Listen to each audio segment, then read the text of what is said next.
You are listening to From There to Here, a Star Trek Enterprise podcast. Hello, my name is Josh, and with me is Justin. Today, we are reviewing Season 1, Episode 16, Shuttlepod Uno. This is rated as a 7.3 out of 10 on IMDb, which is, I think, kind of low. I was surprised by that. So, what it's about: while returning to Enterprise in Shuttlepod One, Trip and Reed see apparent evidence that the ship has been destroyed. With only days of oxygen left, they must find a way to survive long enough for rescue. What do you got, Justin? Okay, according to Wikipedia, this was had an original air date of February 13, 2002, directed by David Livingston. And this is a bit of a paragraph, but I'll go ahead and read it about the production. Okay. Dominic Keating said this episode was an unexpected opportunity to stretch his acting muscles, as he really enjoyed the rhythm he was able to establish with Connor Trenier. The set was surrounded by an igloo constructed from 6 air conditioner units and blocks of dry ice. So when the actors looked like they were freezing, they really were. And it was so cold, they were only able to film for about 30 seconds at a time. Oh, man. I know. Okay. Keating also mentioned that they were continually banging their heads on the low ceiling of the pod. Despite the physical difficulties, Keating was positive about the experience and said he did not want the week to end. In a 2015 interview, Keating said that he thought it was one of the finest hours of the show. All right. You know, I was going to bring up probably multiple times reviewing this. Did they fake it, or was it really that cold? And I was like, well, you got to think about it. I mean, I think Titanic, they faked it. They faked it with the breath and all of that. But that was revolutionary, and that was on a movie budget. Well, that was also like 5 years before this. Still, you could tell. That you could tell, yeah, with Titanic. Yes, but this, I mean, it's against one of those, I was pretty sure it was real. You could tell it was real. Yes, I could tell, but I thought maybe there was some other trickery we weren't aware of. I thought, but no, I was also about to say, like, man, they're acting like they were cold was really good. I was like, well, actually, because they were. I'm sure they added a bit to it, yes, but I'm sure it wasn't hard to put on that extra layer. Because I really believe this. Like, man, those guys really look cold. Yeah, like, because they were they were shaking, So I was like, nope. And those breaths that they're putting out are thick, heavy breaths of. Yeah, and in those shots from Titanic, it was pretty evident that it was faked, but right. At least from today's standards, anyway. Yeah, but sure. When you see something real like that, it's unquestionable. It's pretty much, you're right. I mean, it's just like what they did with The Exorcist when it got cold. They just ran the air conditioners until it was an icebox. Yeah, there's no substitute for the real thing. Nope. No. Nope. Just run some air conditioners. That's it. So, yeah, I'm not sure where you want to start with this episode. I mean, I guess we could talk about, I like what you read about Dominic Keating, talking about one of its finest hours, got to stretch his acting muscles, Yeah, Connor Trenier said something essentially the same thing. He said, this is the next paragraph. Okay. Trenier said it was as freezing cold as it looked, despite it being hot as hell outside. Trenier said director David Livingston was very thorough and focused on, quote, capturing a moment, even if that meant shooting a scene repeatedly to get it. The prop bottle of bourbon that Reed and Tucker drink is labeled Dorton's Best after the show's art director, Louise Dorton. Okay. Interesting. Okay. Well, I this was the episode that they read on stage for the Shuttlepod show. Right. And I can see why, rewatching it, because I did watch that Shuttlepod show episode, and it makes a great radio play. Like, sure. It is all dialogue. And getting to see those guys, along with, I forget it, was it, who else was there? The guest that week? Yeah, it was... I haven't seen this one. Major Akira was there. Oh. And I think Jake, Shirok Lofton, and anyway. That's interesting. I didn't know that. Yeah. I can't remember. I mean, I knew they performed it, but I didn't know those other two were there. Did they play like other people in it just to Yeah, them? Kira was playing to Paul. Oh, okay. And I forget, maybe Shirok Lofton, I think it was him, was reading the stage directions. I really have to go back and it watch was excellent. Like, it was, I mean, clearly the episode is all Connor Trenier and Dominic Keating. Yeah. And those guys were great voice actors. They brought it to life in a way I was like, holy cow, these guys really know how to use their voice. I can't believe I haven't gone to watch this. I don't know why you haven't. Like, you don't have to watch it, just listen to it. Yeah, it's true. It was great. And getting to see it here, I was like, oh yeah, man, these guys really did bring it to life, because basically it's a lifeboat episode. It's two guys lost at sea. There's really nothing else going on. It's just how are these guys going to survive? And it depends on how these guys do it. And you know what it reminded me of? Now all I can imagine is not a visitor leaning over going, stinky, or you're my hero, or whatever. She must have done that. Doing it, you know, she's a very good actress, so I can imagine her really getting into Paul. Everyone on stage did a great job. Oh, I'm sure they did. But you know, what it reminded me of. She has a good voice. She probably have a good radio Not voice. a visitor? Yeah. Oh, yeah. I wouldn't doubt it. Watching this reminded me of that HBO series, Encyclopedia. You remember that skit with the optimist and the pessimist? They're going to the beach. That's kind of like what this was, you know? If people out there, you guys listening out there, if you haven't seen Encyclopedia, basically it was a kid's show in the 80s, and they would pick a word and then do a skit. And there was one they did optimism and pessimism, and it's about these two guys going to the beach, and you know, it looks really cheap, like cardboard cutouts for stuff. That adds to the charm. It does.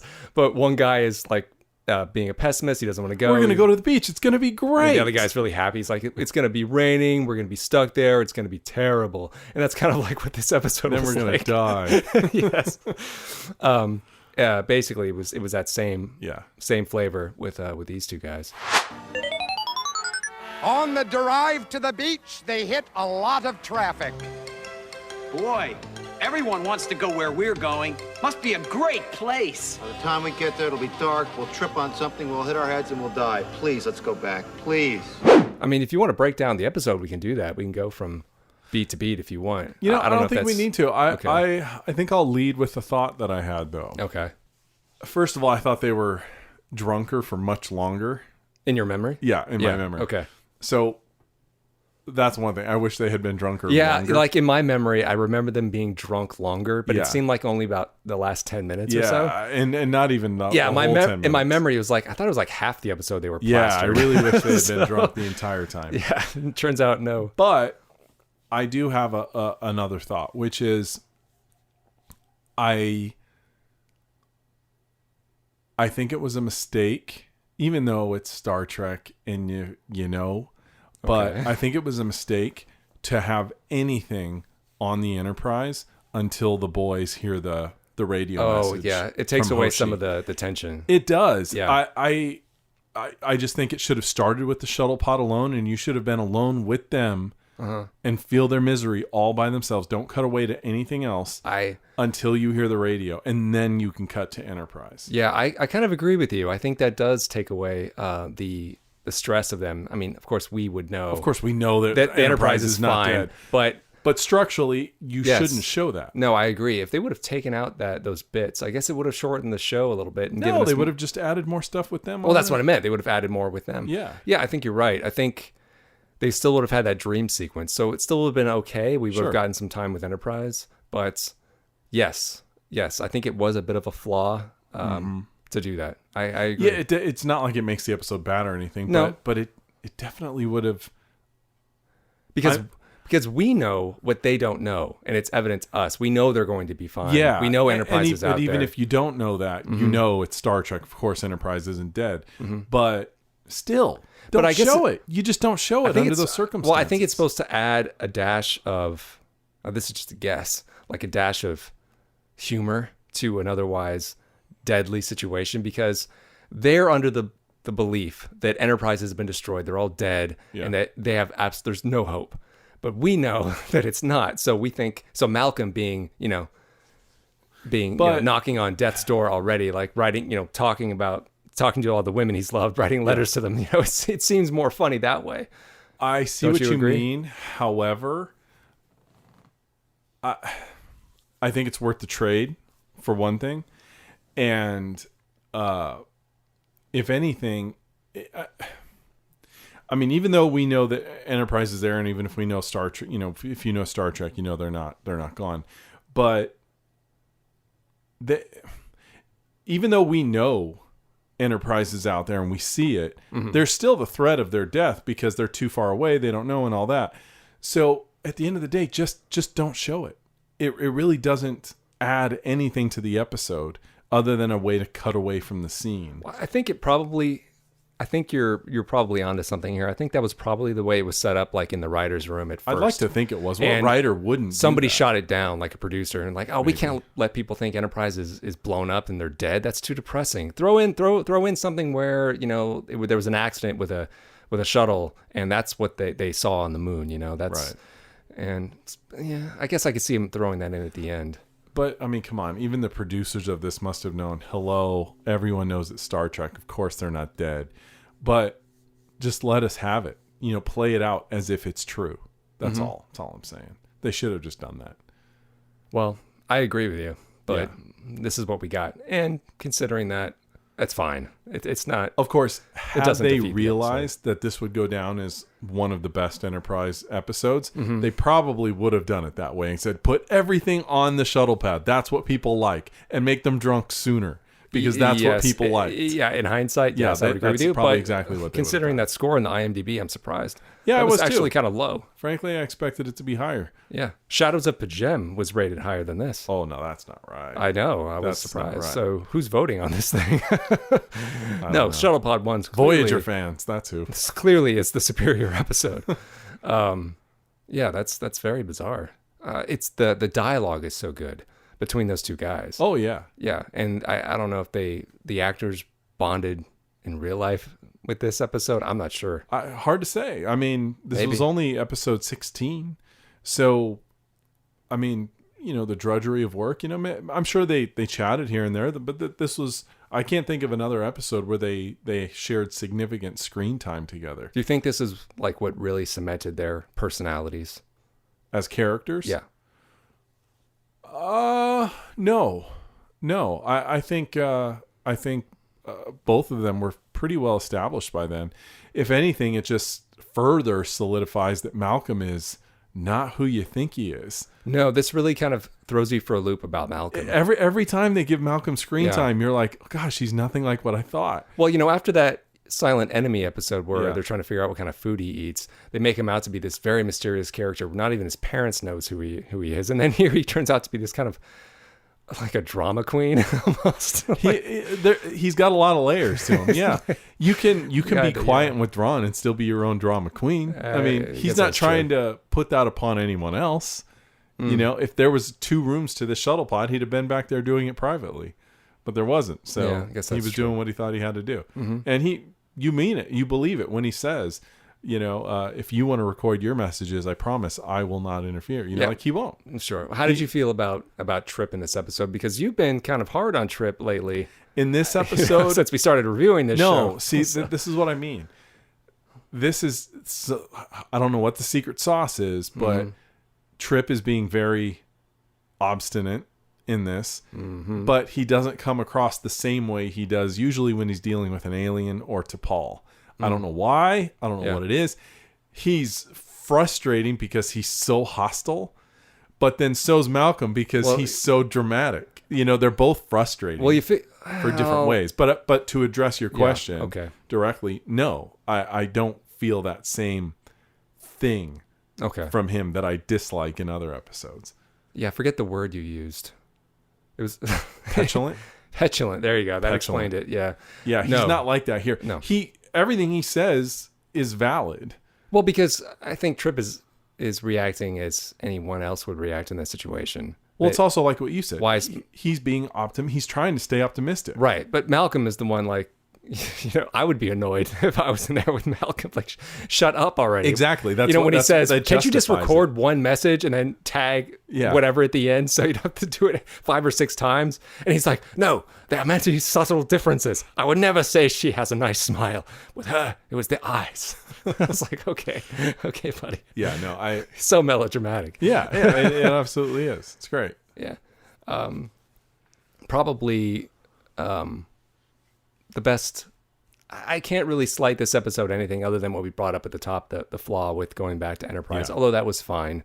It's completely irrelevant, really, because it's all about those two guys. I would say the best parts of the episode are when they're completely drunk at the end. Yeah, and especially Malcolm. What's his name? Dominic Keating. Yeah, Malcolm. Boy, he really sold drunk really well. He did like really so good. did Connor Trinneer, but Malcolm like really got into it. And his dream earlier, before they got drunk, where he's dreaming about T'Pol. That was really when good. I said stinky. When I said stinky. And she did a great job, too. I gotta say, as I was watching that scene, Jolene Blaylock, it almost looks weird when she smiles. Yes. Because we've gotten so used to her not doing it. Maybe that's really all it comes down to. But she's an otherworldly person, looking person anyway. Well, that haircut in particular. Then you add the Vulcan qualities to it, and a smile does not fit. And it looks so weird. Yeah. I mean, you could argue the same thing whenever Leonard Nimoy smiled. You're like, oh, that's odd. Yes. It's like when he grabs Kirk, Jim, oh, I'm so happy to see. Oh, never mind. And, the few times he did smile or something, you're just like, wow. Yeah, that's big. Boy, does it get your attention. Yeah. And when she chuckles. So I think partly it's because we don't see it. Yeah, it's probably that. But also, she God, she's exotic. It's so strange. Yeah, I mean, even when she was in Starship Troopers Marauder, I can't imagine her smiling in that. And she was a human. Yeah. I would like to see an episode of television from back then with her and that guy from the episode of TNG Masterpiece Society. Because that dude... The guy who was the Romulan in... Yes. Because that dude, he doesn't look... Centurion Baccarat. He looks Romulan, like in real life. You're like, man, that guy's so trippy looking. Yeah. You could put them together. They would make, like, perfect aliens visiting from space, and you absolutely believe it. Because there's something otherworldly about their appearance. Like you and I said, that guy, if they ever remade The Day the Earth Stood Still, should totally play Klaatu. Centurion? Yeah, because he has that otherworldly look. When did we say this? Oh, ages ago when we talked about it. When we were like, who could ever play that part? And we're like, that guy right there. Okay. Perfect. I agree. And he would be good. If they recast Klaatu as a girl, get Jolene Blaylock. Oh, you didn't like Keanu Reeves?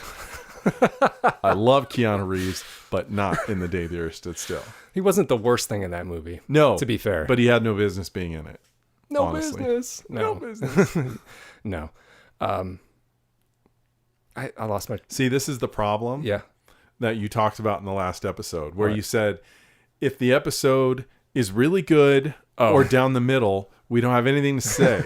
If it's really bad, then we can go for 2 hours. Yes. Or I should say more, if it's ho-hum, we can talk about it for hours, because we can talk about all the things you can do with better. Terra Nova, I'm like, hey, we got to wrap this up, man. Yeah, I mean, there's so much to talk about with this. With Dear Doctor was, the other way. It's like, man, there's so many good things in this episode. There's so much. And this one, it's a great episode. Mm-hmm. It's not as good as Dear Doctor. I think Dear Doctor is better because every scene works for the plot. Whereas for me, if we clocked it, I wonder how much time you actually spend on Enterprise. And I'm like, man, get out of there. I'd say I don't want to be there. I want to go back to the Shuttlepod. 3 minutes tops. No way. It was totally more than that. 5 minutes. It was enough to catch my attention and make me wish they would just leave and go back. Well, it wasn't. But also, I wasn't that bothered by it. I thought it was. It annoyed me because I wanted to get back. Yes, to the I wanted juicy to get stuff. back to them, but it didn't bother me like it bothered you. Well, I think you're being a little tough on the episode. Well, just call me Malcolm. Well, they get to. I think it was fun that they threw in at the end where, I don't know if it's a result of them being so drunk that Trip decides he's going to throw himself out the airlock to save Malcolm. I was like, well, okay. At least they threw that idea in there that, well, if one of us dies, then there'll be enough oxygen for the other guy. I thought that was a fun idea to throw in at the end. It seems more in character for Malcolm to have wanted to do that. You think so? Yeah, because that's kind of all of what Malcolm's almost like the human version of a Klingon. He wants to go out and with honor. Do you think it would have been? But speaking of character, would it have been more interesting to have Trip have the dream about T'Pol, not Malcolm, knowing we know where that's going to go? It doesn't matter. It's much more fun because Malcolm is so stiff. It's fun to see him think like that. You think she has a nice bum? Yeah, well, mm-hmm. She is a girl, And notice they don't bring up Hoshi. What do you mean? Like when he's talking about, oh, she's pretty and all that. There is another girl on that ship, but they don't talk about her. And I'm sure there's a very good reason why. Why? Which is earlier in the episode, they talked about Hoshi and Travis being like 24, like they're babies. So you can't have them look at her like that. I suppose so. You know, so you can only talk about the of age person. Yeah, because really. she is made out to be kind of like the kid on deck. Yeah, I mean, I'm sure so. if she showed up at their little cabin door, they wouldn't turn her away. No. But you can't have these Well, drunken old men. Malcolm did turn her talking- away. He thought he was getting hit on in that other That's episode. a good point. That is a very good point. Yeah, Very good point. In reality, that wouldn't have happened. Oh, No. she's very attractive. yeah. So Yeah, I mean, not going to happen. Of course, you would have said, if she asked you, "Can I make you dinner sometime?" Sure. Like, you want to go right Yeah, now? you want to go now? Let's go now. I'll take a snack. You don't have to make a whole dinner. How Like, about- honestly, is it really food? we can just have you some know, cheese sticks. I don't care. It's Whatever. fine, really, if you want to come by. Want to come drink water? Yeah. Mm-hmm. Oh, you want to make food for me? Wink. Okay, I Wink, get wink. you. No, really, make food. Got I know. it. Yeah. Then dessert. Is that what you kids say these days? Okay, let's go. In my day, we used to say, "Do you want to go to light speed?" But yeah, like you said, there's kind of not much to talk about other than what Well, it was really was well done. solidly put together. I mean, they're two polar opposites that finally get thrown together and are forced to get along. And I think it's usually depending on who those actors are. It the kind of makes me chemistry they bring. wonder who else in the Enterprise cast had they thrown in there as a duo in this sort of situation. How well would it have worked? Or did this just succeed because these two guys are great together, you know, and it just works? Like, what if it had been like Archer and if it was Archer and Trip on there, it wouldn't have been as fun. Well, for example, no, it wouldn't have been because that's the captain. And you can't break the captain down like that. Yeah, I guess that's true. And it couldn't be Hoshi because she's too young. So the older person, they still have to be sort of parental in a way, Phlox? comforting. Same with Travis. Like, it's just not the same. Mm-hmm. Phlox, no, man. See, like, I guess it has to be them. There's no other combination that's going to work. Yeah, no, I like the idea of, like, I think you call Trip like the cowboy type, Right. getting thrown in there with like The the stuffy guy, like the stuffy Brit. I was like, no, that works. Sticking those two guys together. I mean, I don't think it would have worked with anybody else. Maybe Hoshi and Travis would have been fun because they're both kids. Maybe That would have been interesting. They Yeah. could just get drunk together and... Travis admits he has a crush on her or something like that. No, you don't. I did. Not anymore, but I did. No, I think you're right. That could have worked because they're the same age. They're both kind of green. Yeah, it has to be two people of somewhat equal age and life experience and so on. But you just can't do the captain or T'Pol because they're too high up in the food chain, and you can't put the two of them together either because they fight too much. You're right. But out of all the pairings, I think Hoshi and Travis would have been the best bet. And I think Travis's character could have really used it. He really could have Because used they it. haven't- So could have Hoshi, honestly. She needed to be... I don't know. They needed to have a little fun with her. She's been given more to work with than Travis. Yes. But I think both of them needed that where they could loosen up. Yes, I agree. Because when it comes to Hoshi, it's about her being scared and nervous about whatever mission they're on. Yeah. Travis, it's not his nerves, but it's his inexperience is kind of, what comes into play. So I think that would have been interesting. Yeah. Kind of want to see that now. Maybe they could have made a sequel, Shuttlepod 2, and then it could have been with them. They should have. That should have been a season 5 episode, Shuttlepod 2. That would have been fun. Yeah. See if they could remake the magic. And, just make it where they're not stuck in space somewhere. They're stuck in a shuttlepod, but it doesn't have to be in space. It could be somewhere else, but they're stuck. Point. Point is they're stuck. Yeah. Shuttlepod 2. Or reverse it, where... Strike that. Reverse. Where they are the only two left on Enterprise, and they have to wonder where the crew is. The crew's disappeared. Yes, but it works partly because you're in a confined space. Yeah, that's true. I was just trying to flip it here. I was trying to do a Crocodile Dundee 2 flip there. So what if they could be on Enterprise? No, but you can't call it shuttle. You have to be able to call it Shuttlepod 2. That's the thing. They got to be on the Shuttlepod. That's true. Unless they called it Shuttlepod Crew Quarters 2. Crew Quarters. Crew Quarters 1. And Quarters there's a lockdown on the ship and they're stuck together? and something goes wrong to Well, where everybody has to share. how about okay. All right, here it is. Yeah. What did I say? Crew quarters. Crew quarters 1. Yeah. Hoshi and Hoshi and Travis. Yeah. But the environmental systems go bad. They are going to run out of air, but instead of being too hot, it's like that too cold. It's like the Twilight episode, and they're too hot, so they have to start stripping down. And they both get to the point where like, okay, this is going to get weird, right? yeah, this is really too weird. And they're like sweating and glistening, but it's miserable. Like it should be hot and sexy, but they're just like, I want to die. Well, then it's got to be Crew Quarters 2. Crew Quarters 2. Yeah. Okay, sure. It's the sequel. It's the spiritual sequel. Sure. It's one of their quarters. One of them has Crew Quarters number 2. I like that idea, man. If there was a 5th season, that definitely should happen. Crew Quarters 2. And you know how there was frost on the windows of the Steam. Shuttlepod? Now it's steam and they're drawing happy faces and they're playing around. Well, are they going to get tic-tac-toe? Are they going to get drunk too? Or are they going to take some other? No, you would not want to drink. That'd be Oh, hell. well, they got to get loopy in some way. The heat delirium would probably do that. Yeah, maybe something like that. Yeah, something. Some way they could do a painkillers.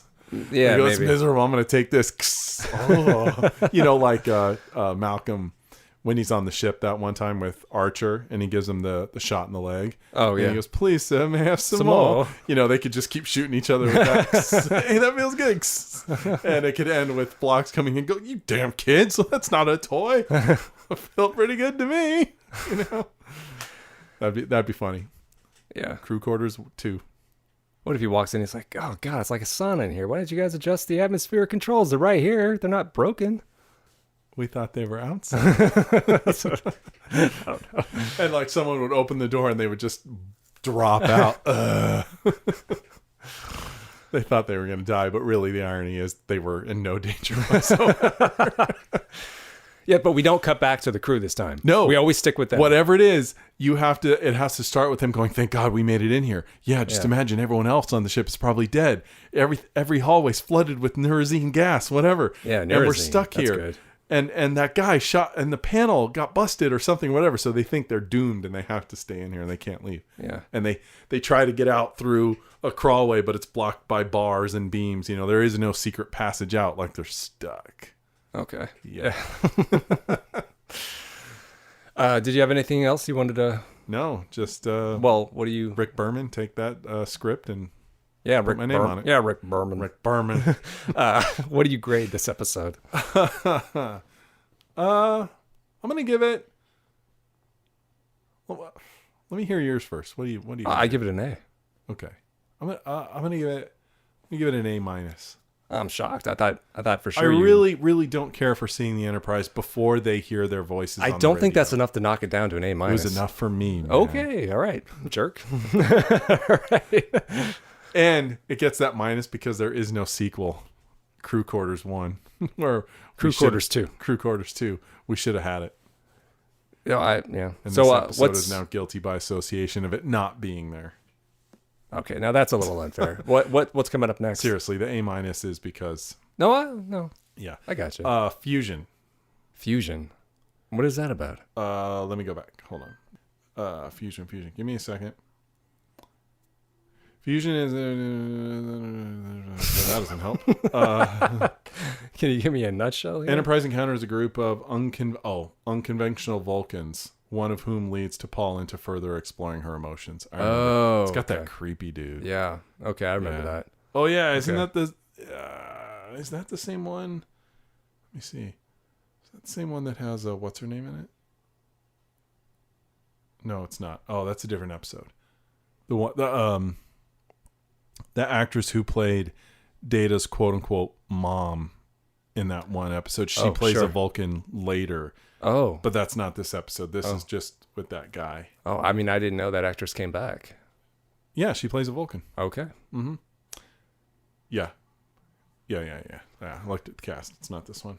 Well, before we sign off, anybody out there listening, I mentioned if you write into us, we read your email. And we heard this week from Marissa, and she said, "Hey guys, super stoked to find your show. I just finished The Delta Flyers and was looking for something else. I love Enterprise and have seen it multiple times. I'm almost caught up and can't wait for new episodes. So how about that? That's great. So We have a fan. there's one out there, someone out there who likes us. I hope she's caught Some up. poor soul that's stuck in that shuttle pod with us. I hope she's caught up to us by now. That was about a week ago that we heard from her. But hey, We should say to any listeners out there, if any one of you happens to have connection, knows people, try and see that the Connor Trenier and Dominic Keating, this is a sister podcast to their Shuttlepod show. Theirs is a video podcast. Ours is an audio podcast. I don't get what you're trying to say here. That if anyone has any means of connecting to those guys, someone should tell them, hey, there's a podcast out there covering Enterprise episodes. Sure. You guys are talking to the actors. Here we are talking about your show. Sure. If there's anybody out there that knows them, go ahead and let them know. I'm okay with that. But hey, that was great. Thanks a lot for writing in, Marissa. If anybody else wants to write into us, we might read your email on the show as well. No, we will read your email, assuming it's good. Well, Even if it's bad. no, I mean, if you hate us too, I don't mind. At least you took the time to Write it. I'll read it. So criticism is welcome. Hate too. It's podcastnx01@gmail.com. All right. See you next time. Bye.